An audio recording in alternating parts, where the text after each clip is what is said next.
Howdy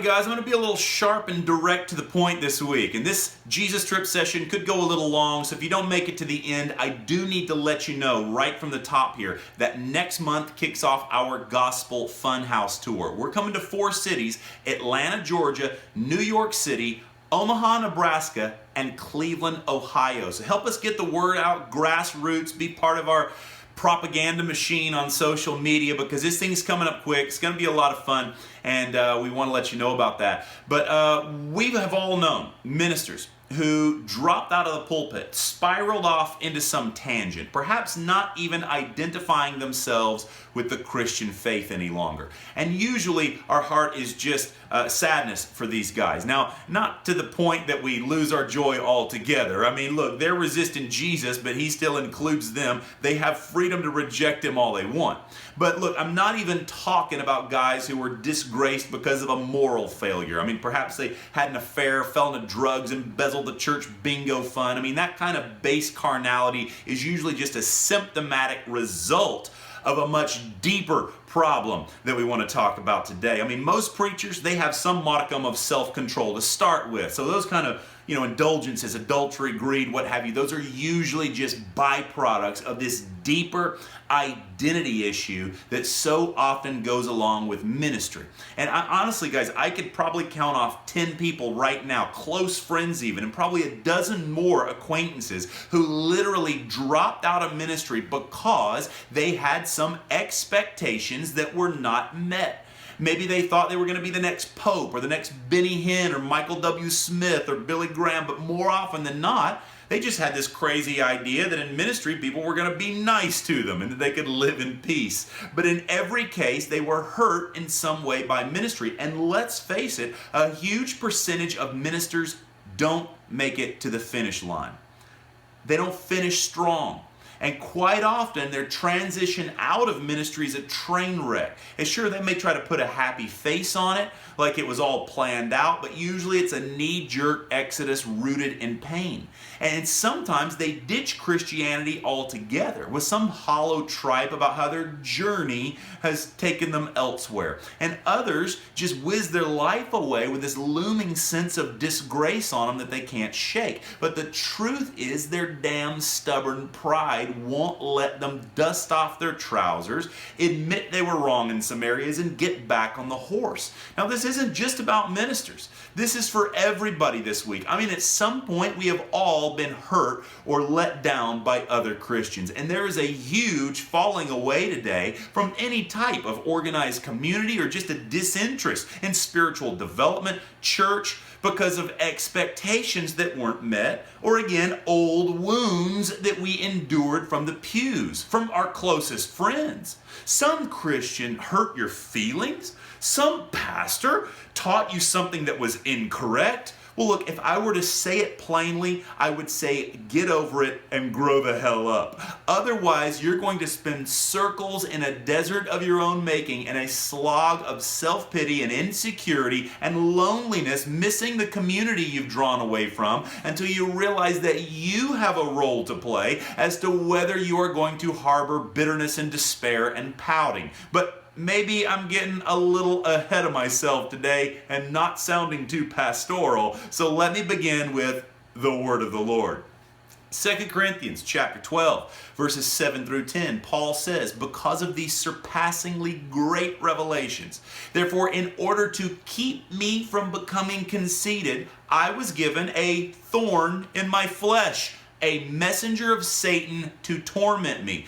3 times I pleaded with the Lord to take it away from me, but he said to me, my grace is sufficient for you, for my power is made perfect in weakness. Therefore, I will boast all the more gladly about my weaknesses, so that Christ's power may rest on me. That is why, for Christ's sake, I delight in weaknesses, in insults, in hardships, in persecutions, in difficulties, for when I am weak, then I am strong. Now look, there's something something in here for everybody today, but in particular for those of you ministers out there, because quite honestly, many are not warned about the hardship and temptation of ministry.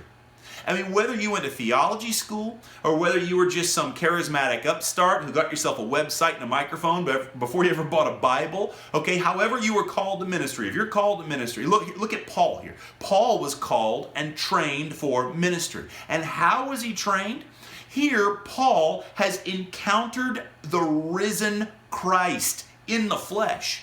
Paul was brought into the third heaven in this very chapter, and by some accounts, that would be a rather remarkable seminary experience, wouldn't it? And so here Paul, what does he say? He says he's been given all this lofty revelation, all of this insight, and he says it can lead to conceit, thinking you know it all. You smug little chap. Theological knowledge itself is amazing. It is something to be valued. Prophetic revelation and understanding, amazing stuff. And yet, there is this tendency, apart from God's grace, for this stuff to inflate you. To the point some guys literally get so self-absorbed they reason themselves right out of the Christian faith.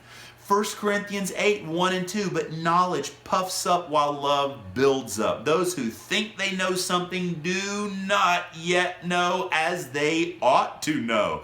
Look, this is one of the reasons I am not always impressed by every fast-talking, eloquent preacher who seems to be brimming over with insight. Maybe they know some stuff, quite in-depth theological acumen, but knowledge has a tendency to inflate you. Not always, but it can. You become proud of the insight and knowledge you have, but do you have humility?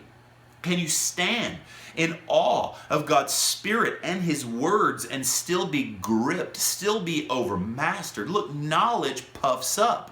Love, on the other hand, is self-emptying. True ministry is a beautiful thing because it is defined as loving others, not drawing others to yourself where we become self-focused and proud. Ministry is not an avenue by which we foster and remedy our insecurity. Insecurity is perhaps the biggest cancer a minister can ever have. Insecurity and pride are bedmates. Ministry is not about you. But what happens? And I kid you not, this is perhaps the biggest underlying problem a minister is going to face. Something you need to keep a consummate eye on because it is a perpetual temptation. And it is this: you start to identify yourself with your ministry. You are not your ministry. Now understand what I'm saying here, because this can really happen with any career. You begin to see the success of your ministry or the lack thereof as a reflection upon yourself. If you succeed, oh wow, you take credit for it. And if you fail miserably, you withdraw and sulk and become bitter, blaming yourself and everyone else. See, as this thing sets in, when things don't work out your way, church doesn't grow, participation wanes, whatever, you become furiously bitter with other ministries that do seem to have favor and success, platform, or notoriety. Like Cain and Abel, that jealousy kicks in of your brother. Why does that other idiot have all the favor on his life? Your identity becomes based on your performance or your circumstances, and you begin to take all criticism as an attack on you. People follow your ministry, you take it personally. People leave your ministry, you take it personally. Bro, ministry is a revolving door. I've had 100,000 person meetings and I've had 15 person meetings, okay? I'm talking recently 15 person meetings. I mean, maybe someone just doesn't like your church, Or they like a different style, or your subject matter doesn't interest them because they're just on a different page in their life at that particular moment. Okay, don't own these things personally. See, two dangers arise when criticism comes your way. There's a danger of either taking it too personally or shutting that criticism out altogether and not learning from it. I mean, I love my brother Joel Osteen, but not every word from God is, "You are so wonderful, and you can do anything you set your mind to, and you're just the best." I mean, look, when this line blurs between our ministry and our own identity, we can view any correction or exhortation from the outside as an attack.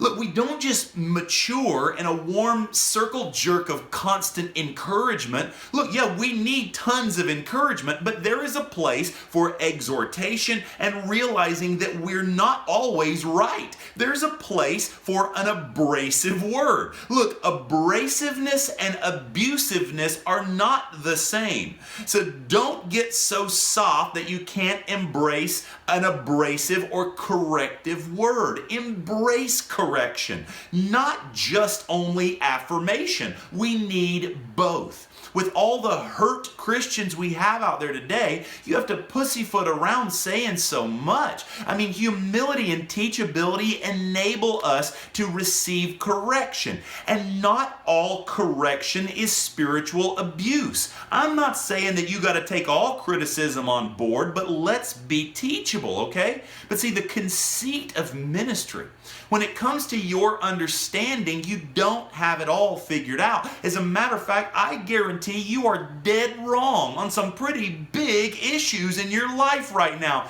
Every single person listening, including myself. Ministry can blind you to your need to keep learning and growing. And if you fall totally off the wagon of Christianity, your conscience can get so seared by that point, you're like a man twice dead. You can't hear correction. I mean, you've got all the answers. You think you've read all the books, all the theology, all the church history. And those are the kinds of sons and daughters you're going to produce as well. Know-it-alls whose reliance on gnosis can talk you right out of the faith itself. All Christian content is grounded in raw, blind faith, not reason. Dumb trust, okay? Reason, as valuable as it is. Look, Augustine, he says, "I believe that I might understand," not the other way around. To fall back upon and elevate the human intellect and rational mind is sheer lunacy, and it cuts against the true frequency of love. It's not even rational to depend on your rationalism. How many years have you lived here? How many books have you studied? That is the height of arrogance and conceit. And then if you ditch ministry or the church, I mean, time out. Look, ditch ministry for all I care. And a lot of you'd probably be doing the church a favor if you did. I'm just saying that a lot of these guys, they can't tell the difference between it all. And they end up ditching the gospel itself. That's what I have an issue with. See, look, we ourselves, me, John Crowder, we attract a certain element at times that has been disenfranchised by religion. So maybe that's why I'm seeing not just people, but actual ministers falling away. And let's just use that primitive term tonight, shall we? They are falling away. I'm not saying by the droves, but it's happening. And somehow I am seeing this trend where guys wake up to the fact that ministry is not the bed of roses they thought it would be. And then in their bitterness, they conflate a lot of things. Religion, Jesus, all the same thing. They toss the Bible. You know, they get worked up over some dumb theological trifles that were never biblical to begin with, and so then they just decide to axe the whole book as some confusing, irrelevant, unsuitable thing to their taste. They go highly ambiguous on the role of Jesus himself. They say, well, I'm done with Christianity. And all of their worried listeners who followed them for a while, they hope what they're saying is that he's just done with a dogmatic version of Christianity. But no, the guy's totally lost the plot. And it's about, look, it's about Jesus. It's not about yourself. okay? And because we've gleaned from the guy in days past, we wonder, should we listen to our own discernment? He's lost the plot about Jesus, or should we just follow the guy over the cliff like a lemur in case he's on to the next new spiritual thing? Look, these guys love to throw out this straw man term, religion. Oh, I'm moving on past religion. As if the gospel is a religion. The gospel is the end of religion. And these guys used to know that, but suddenly there's a need to demonize and label and throw just these blank statements against anything that reminds them of what they're trying to come out of. Religion, Christianity, Jesus, all the same thing. And generally, they came out of it because of hurt. And this is it. This is the root of it. Or because of disappointment that ministry didn't work out the way they had hoped. Religion, oh, that was just my religious past. It was a phase. I mean, that was an odd phase, wasn't it? Look, I have heard them boast in their spiritual evolution as a justification. You know, they've just grown beyond all of us idiotic faith believers now. You know, yes, I went to seminary, I studied theology, church history, I was into apologetics. I mean, you must have not been very good at apologetics. You can't even convince yourself. They're sitting here railing off. Look, you studied like you've studied everything under the sun, and you found all Christian viewpoints wanting.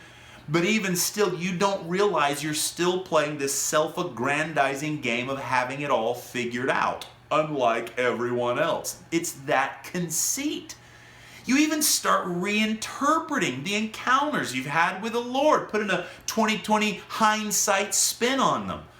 The force was leading you ultimately out of Christianity, I suppose. And because of this conceit, thinking their spiritual IQ is through the roof, and yet still knowing enough lingo to confuse people to make them think they know what they're talking about. Look, just because you've studied something doesn't mean you understand it all. And maybe you've memorized some facts or theological concepts and even taught them, and still can be utterly clueless at a heart level, or at least forget.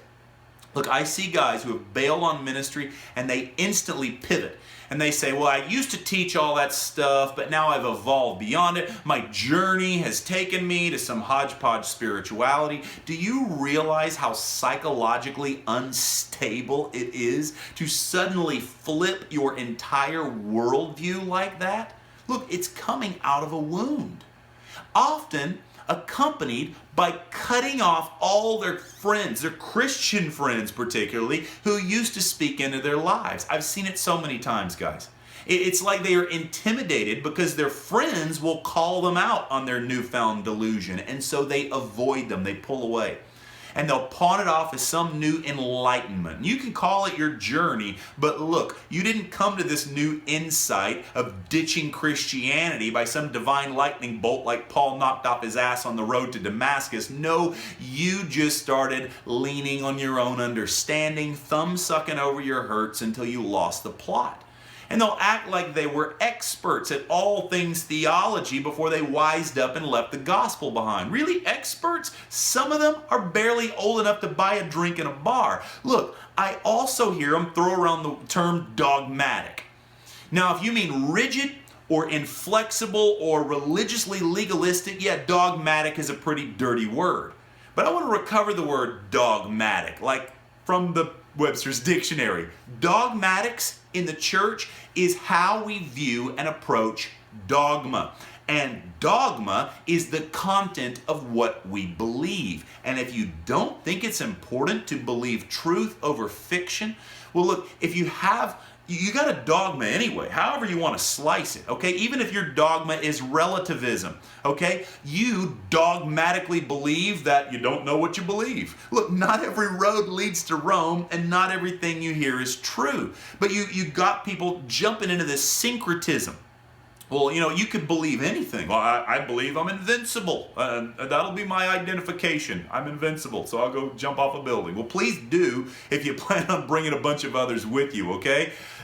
Before you do that, okay? Look, this is the problem. I'm seeing tons of this. Ministers who bail on the faith, although they don't want to be Christians, they still want the fawning eyes of the public on them. They still want people listening to them, turning to them for insight. They still want to be pushers. This is the very thing about conceit that Paul mentions. And so what do? A number of them you'll see promoting themselves as public speakers, life coaches, self-help gurus. That's your post-ministry career option. And so as not to polarize people, they won't be super clear that they don't believe in the exclusivity of Jesus Christ anymore, because they still want some Christian dollars rolling in as well. And so they speak in vagaries, not even knowing what they believe themselves, but they just want you to listen to them, to read their blogs and their podcasts. So he's being edgy by not calling himself religious or Christian, but he still likes Jesus. And what Jesus? The divine Son of God? Again, they don't want to be called Christians because it sounds too dogmatic. The word Christian just means little Christ, but they want to be little Tony Robbins now. Let me tell you, I am a Christian. I will always be a Christian. That's my word. No matter how much religion wants to hijack it, I am adamantly, unabashedly, go stuff yourself, sticking with it, okay? Now, if this sounds an extreme stereotype, if you haven't met one of these recently fallen minister types, well, let me promise you that you will. Because there's a trend today, boys and girls. Often, they are still highly conflicted inside. Again, they want to stay ambiguous about what they do believe, which they don't know. They're confused at this point. But they want to be liked by everybody, so anything is okay except to dogmatically say Jesus is the only way. A lot of them turn a bit, again, syncretistic, meaning, Buddha, Muhammad, Alibaba, and the 40 Thieves, they're all valid avenues of seeing God. They get highly relativistic. They won't say exactly what they do believe, or they will cave that belief to whatever's politically correct or expedient.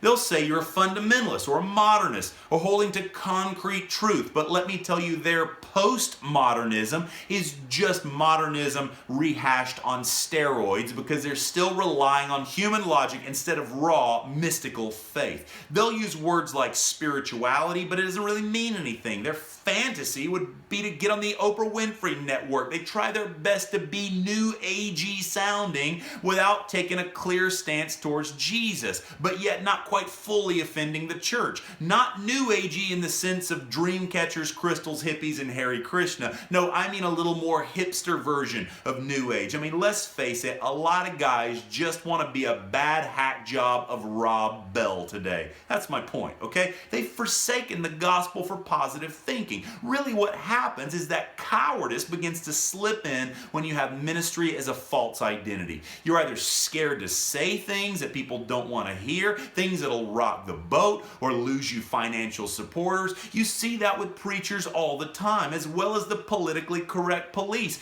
People will say anything to gain public affection. Or, on the other hand, and perhaps this is more common in some of our circles in the gray stream, with preachers who've already taken some heat from religious folks, well, there is a different kind of cowardice that sets in, where you make an identity of being the hard-nosed who will deconstruct everything. Oh, I'm the one who doesn't care. I'm the brave soul who will stand for truth. I'm the courageous one who will confront the religious Goliath. And they carry that martyr syndrome. And if such a one falls, he carries that thing right out of ministry as the brave soul who's willing to give up Christianity for the sake of their confused pursuit of truth. I'm feeling an inward renaissance of creativity, feeling so free after losing those shackles of Christianity. Well, heads up, big fella, it's going to end in a lot of depression in just a few years, okay? Because for crying out loud, don't you miss Jesus? Wasn't it ever about Jesus, a person, a living being, the one in whom all things exist and have their being? But look, this latter type of cowardice, of being the hero, the arrogance in this one is all the more extreme because you're still pandering to those pats on the back that you'll receive from that little clique of people who say, "Attaboy, you're so brave for saying it like it is." There's no bravery in confronting the uttermost masses out there for taking pot shots at evangelicals or Catholics or Trump or Clinton. Look, you'll find plenty of people that'll still pat you on the back. It's the adoration of your inner clique that you need to watch out for. What I'm saying in all of this, many guys in ministry fall away because of the conceit of what they know. These aren't people who haven't studied theology or that never heard the gospel, but their progression towards basing their identity on ministry, on what they do or what they know, rather than the security of their sonship and identity in Christ. And this goes for anybody. It's why businessmen turn crooked. They build their identity on how much stuff they own, until before you know it, they're busted for cheating and defrauding some company to prop up their false identity as the successful businessman. Again, a big sign you are identifying with ministry is that constant comparison, especially when you feel envious of someone else in ministry who you don't consider as spiritual or experienced or theologically as sound as you. Yet everything that person puts their hand to seems to prosper and go well for them, but it's not for you. And so beyond all their theological jargon of why they're tossing in the towel on the faith, these guys usually have been hurt. Their expectations were let down. They identified themselves with their ministry, thereby idolizing it, which is precisely why so many problems do happen. One might say, well, I gave up the ministry, so I don't idolize it. I've moved on from Christianity. Look, again, the noble martyr who sacrificed his career for the truth. Oh, kudos to you for turning your back on Jesus, except now your truth is that Jesus isn't the truth. How brave and admirable of you. Look, I've seen that one so many times. No, that's just the proof of your idolatry. We always hate our idols when they don't deliver. If you never had your identity wrapped up in a ministry, then you would be somewhat ambivalent about the ups and downs of said ministry. Okay? No, just junking it all, that's a sign of performance orientation. You have to be perfect at something or else you give up on it altogether. Okay, it's the very sourness of not succeeding when you had your hopes and identity wrapped up in being the best at something, when in reality, perhaps you couldn't pull a home group together. But guys, look, none of it matters. By idolizing and identifying themselves with ministry, it ironically was the thing that propelled them out of it. Look, none of it ever mattered. And of course, let me clarify, I am not saying it's always bad to stop ministry. I mean, if you're beating a dead horse, doing something, there's no wind on it, you just keep striving at that thing, your poor wife's working 3 jobs to try to keep it afloat, look, go get a job at Walmart, okay? You're going to do better at that. Look, it's fine to lay ministry down, and it's also fine to push through the hard times. But either way, look, that's between you and the Holy Spirit. I'm not knocking people that get out of ministry, okay? It doesn't, none of that matters. Ministry doesn't matter. He matters. My focus today is on the guys who can't separate in their mind ministry from God Himself or ministry from you yourself, and they end up tossing the baby Jesus out with the religious bathwater. It wasn't Jesus that hurt you. It was people. And why are you kicking Him to the curb? Okay? He's the one that has compassion on you. You really thought you were going to coast through ministry unscathed, unhurt, uncrucified? I want to see people finish their race strong, each believer, but also in particular those in ministry. So although this is a hard word this week, I also want to encourage the shepherds out there. I want to encourage you in an odd way. There is so much tremendous grace for you, but God has a very spectacular gift for you in particular. And that gift may just be, wait for it, a messenger of Satan. That's right, a thorn in the flesh. Persecution. Persecution works for you. Maybe a guy who posts nasty stuff about you on Facebook every other day. Maybe those roommates you don't like. Maybe those churchgoers that were giving you such a hard time. What if instead of harboring those hurts against your ministry as a personal strike against your identity, What if you knew that you are totally loved and endorsed by your Father? That you don't need to look elsewhere for approval? What if the very resistance that comes against you is not always a slight against your worth, but in fact, it is a very sign of your approval and authority and calling, the very atmosphere of your weakness through which His power can flow. Look, if you're carrying any gospel insights like Paul, God may help your stubborn pride by allowing some resistance to come your way. God knows He has to crush my stubborn pride. Look at all the blogs out there about me. That is why, for Christ's sake, I delight in weaknesses, in insults, in hardships, in persecutions, in difficulties. For when I am weak, then I am strong. Just prior to this, Paul was boasting in all of his sufferings. Paul wore failings as a badge of honor, the very proof of his apostolic authority. This was radically counterculture. In a society of his day, in which great successes and accolades are a sign of authority, he says, no, let me show you the proof of my apostleship. It's the stripes from the beatings on his back. It was the rejection, the insults. Look, my ministry, friends, God wasn't rejecting you guys. You just misinterpreted a bit of it, okay? Look, you were looking at it all backward. What if all that resistance was about to make you quit? But in actuality, it's the Father's endorsement of your calling. Now, I'm not crediting Him for the work of Satan. I'm not saying He wants to punish you or hurt you. I'm just saying that in His sovereignty, He knew what the devil was going to throw at you, and He always meant it for your good, as an opportunity for His power to show up, not relying on yourself and your striving.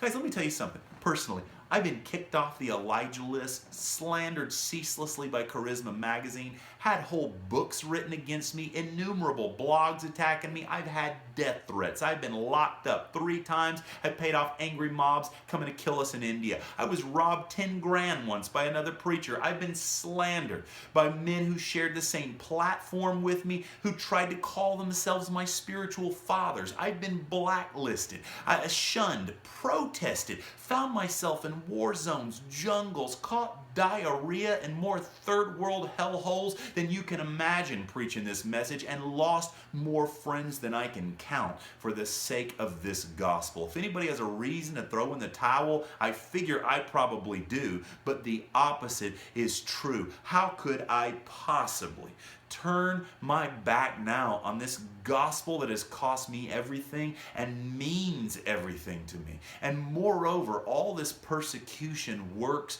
for me. It is my employee that pays me for the opportunity to work for me. Percy is working up for me a weight of glory. Like Paul, it's foolish for me to boast here, but I see the things I've endured as opportunities for God to be shown strong in my weakness. And I've laughed my way through every bit of it. I can't say, oh, poor sad me going through all that stuff. I feel like I've never done an honest day's work. It's the glory, the weight of glory. Guys, get your eyes off yourself, off your trip, off of your hurts, off of what you do, and just come home to the gospel. It's really simple, okay? Hey, bless you guys, and check this stuff out. In February and March, I kick off our Gospel Funhouse Tour with musician Tim Wright, and this will be a drunken vacation Bible school. It is coming to Atlanta, Georgia, our only stop in the South, New York City, Omaha, Nebraska, our only stop out in that region, and Cleveland, Ohio. And then in April, we have a special event coming to Newport News, Virginia, John Crowder Naked. It is a weekend of unusual stories, wild testimonies, and gospel glory. And then also in April, my wife has a women's retreat in Santa Barbara, California with Benny Johnson and Melissa Wood. So ladies, come out for that. And the following weekend, at the start of May, I myself will be in California, my only event in California for the entire year. Beginning of May, I'm in Redlands for a supernatural grace seminar. And then in May is our Cosmic Canadian Tour. We're coming to Montreal, Toronto, Edmonton and Abbotsford, okay? 4 cities across the Great White North in Canada. We have some other events online. You can find all of this stuff at thenewmystics.com/schools. Not everything's a school. Some of it's conferences and parties and just wild stuff, but you can find the whole calendar there, thenewmystics.com/schools. Also, we've got another mission trip coming up later in the year, next December, a year out. That's not on the calendar yet. We're going to go plant a new children's home in the Philippines. You can find out about it. You watched our Christmas video from last week. And also there's a chance you can join us for an internship. I got a couple slots still left for that in August. I'm going to Mongolia, Russia, Budapest, Hungary, Armenia. We're going all over the place. So you can find that online as well. But bless you guys. Have a wonderful new year. It is going to be an abundant, glorious year of the favor of the sovereign Lord, because every year is a year of the favor of the sovereign Lord. That is a new covenant reality. He has broken the bondage of the seasons, and we are expecting the best, okay? So God bless you guys. Check out our events. I'd love to see your drunken little faces. And we'll catch you somewhere on the calendar this year. Good night.